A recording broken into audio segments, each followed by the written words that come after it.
A question of Civil Services Exam PYQ asked in the 2019। यहाँ पर हमें 3 statements दिए गए हैं जो कि फॉरेस्ट ड्वेलिंग एक्ट के बारे में बताते हैं।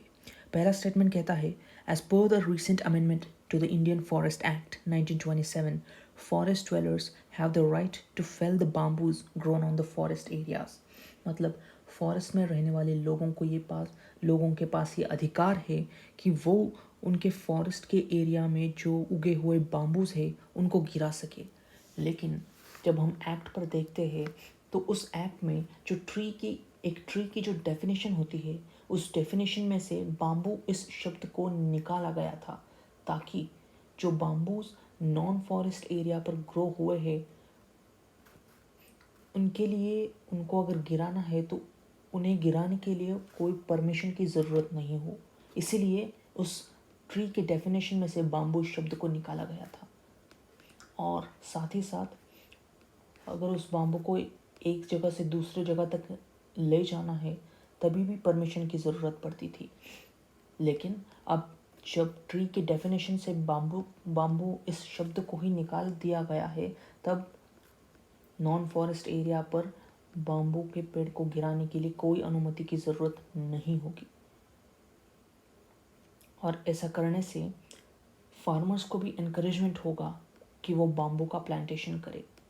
और ऐसा करने से, बाम्बू के प्लांटेशन से करने से उनकी इनकम में ग्रोथ होगी। तो ये था। तो इस तरह पहला स्टेटमेंट गलत हो जाता है।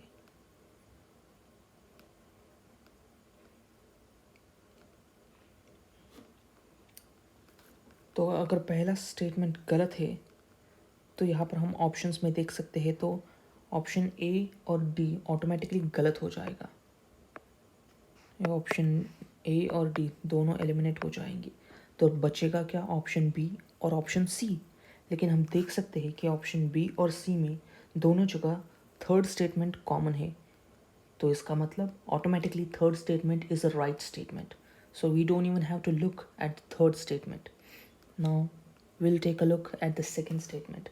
As per the Scheduled Tribes and Other Traditional Forest Dwellers Recognition of Forest Rights Act 2006, bamboo is a minor forest produce। अगर हम फॉरेस्ट राइट्स के एक्ट को देखेंगे तो उसके सेक्शन सेकंड क्लॉज आई में माइनर फॉरेस्ट प्रोड्यूस में बाम्बू, ब्रशवुड, हनी, वैक्स इत्यादि वस्तुओं को इंक्लूड किया गया है।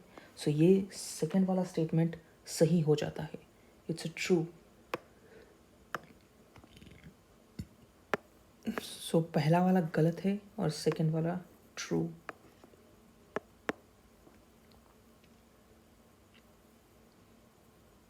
तो इस तरह, क्योंकि सेकंड वाला भी सही है तो थर्ड भी ऑप्शन जो कहता है कि सिर्फ और सिर्फ तीसरा स्टेटमेंट ही सही है, ये ऑप्शन गलत हो जाता है सी वाला। क्योंकि हमें पता है कि सेकंड ऑप्शन भी करेक्ट है, तो इसका सही आंसर है option B. Second and third statements are correct.